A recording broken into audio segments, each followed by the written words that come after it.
from the Society of Social Work Leadership and Healthcare. Thrilled to be with you again. This is when we just call up the Zoom line and check in with friends who are going to be leading the plenary chats at our conference this October in Atlanta. And I'm just thrilled to be hanging out with Dr.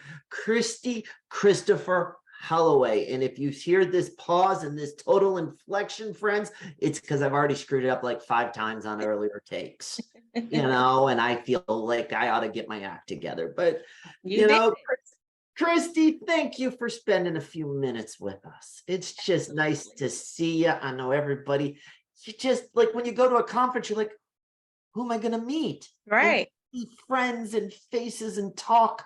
It's just good because this is about community at the end of the day, I do believe. Right. But let me hit you with my 3 questions that require PhDs, doctorates, and all of that. Oh, goodness. Why don't you tell us a little bit about yourself and the difference you're making in your community?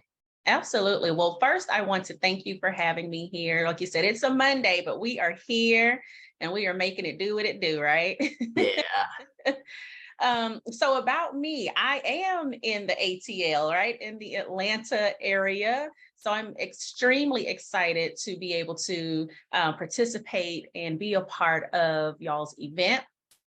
I am a counselor here in private practice. I own a group private practice and have been in private practice for 15 years. I was thinking about that the other day. Only 15?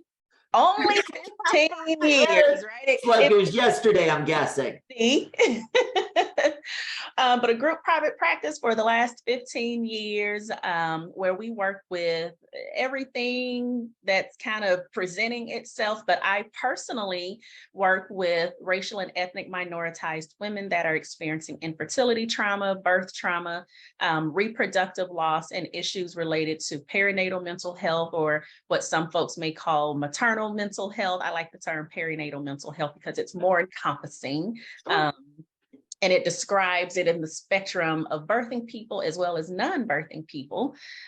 So that's what I do. I am also a counselor educator. So I am an adjunct professor.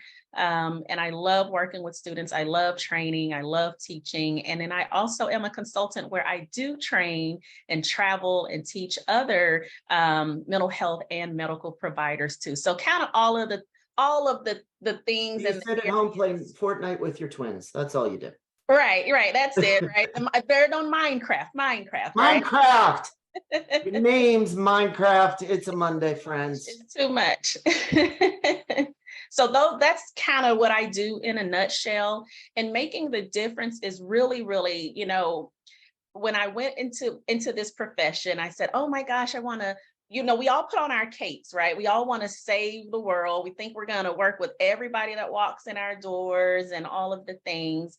And then you kind of find yourself along this journey. You find your calling along it. And so I knew that I wanted to be a therapist, right? And I could work with those folks, but I also knew that I could reach more people by being an educator, by being a consultant, by being a trainer. And so I feel like that's kind of how I make the difference. It's like, oh, if you reach just one, right? And I'm like, well, I can reach this one, and then they can reach one, and then they can reach another one. And so it's kind of like the pot of all the different things and all the different hats, but still in that counseling and that educator realm for me. So we don't want to let the cat out of the bag. Yeah. But we don't mind teasing things either. Absolutely. They got to know, like, give them a little something, a little razzle dazzle. Well, can you give them a little bit of what's going to happen when you step up on that stage and hang out with us for a bit? Absolutely. So those that know me or that have attended some of my trainings or presentations know I am very interactive. So I'm just letting y'all know that now. Don't think you're going to come sit there and just listen to me talk for an hour. I'm very interactive. I like to really engage my audience and participate. So it may be a different keynote that you're used to or that you've experienced before.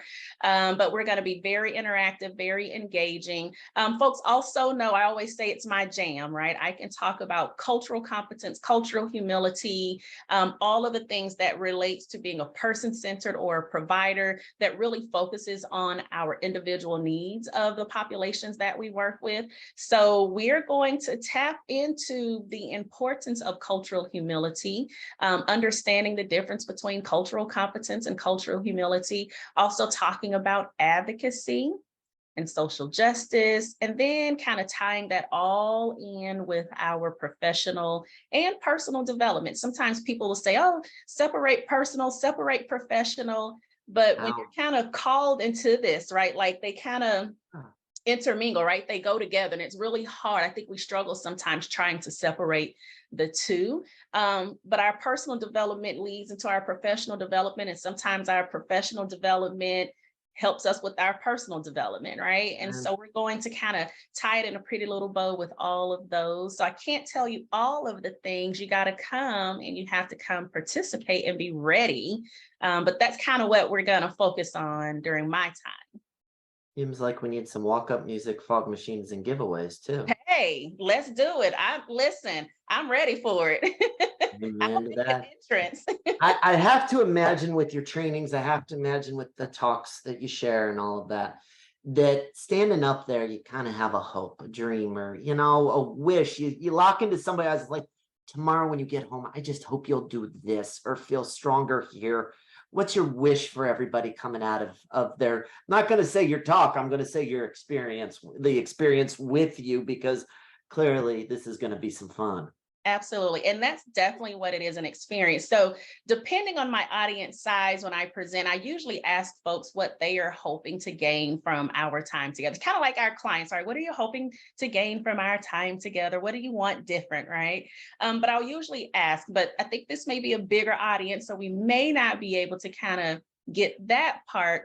But my hope, my wish is that at the end of our experience, or at the end of our time together, that everybody that's there, right, you leave hitting those individual markers of why you chose to come in the first place, right? Because I can have an idea and say, oh, I want everyone to leave out and understand, we put those learning objectives, right?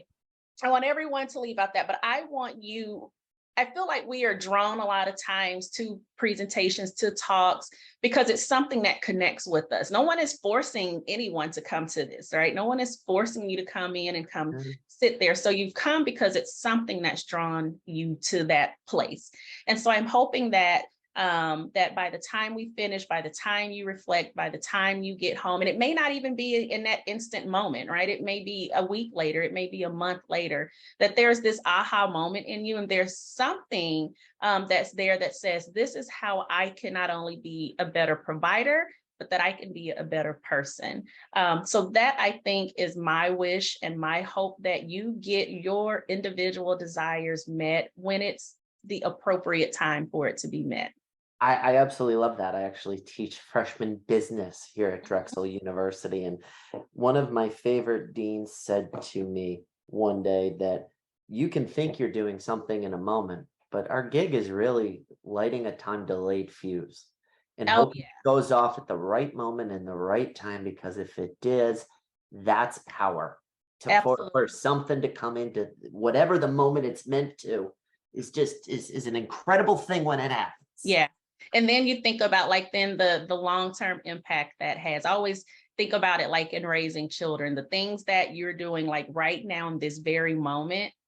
I don't know how long this world will last and this planet will last, right? But those things that you do in this very moment, think about 200 years from now, 300 years from now, what is it? And so I kind of see it the same way. When it's that moment, not only will it impact you then, but it'll continue to impact a long, long time from now. So that is really my hope and my wish.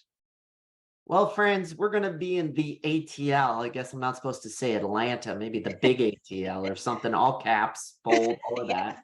#ATL. That first week in October, and we sure as heck you'll come see Kristi and you'll come say hi to me and all of that. And all of our over 30 sessions we've got planned, 3 keynotes, a lot of great learning, networking, personal and professional growth, because they are intertwined to some degree. Listen to Kristi.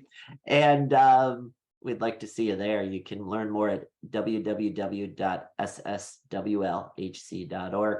My new friend, thanks so much for the time. Can't wait to see you in Atlanta. We're going to have some fun, and we're going to turn off this recording and go plot fog machines, walk-up music, and other things now. You got to go back to planning some things, huh? Amen. All right. Thank you much.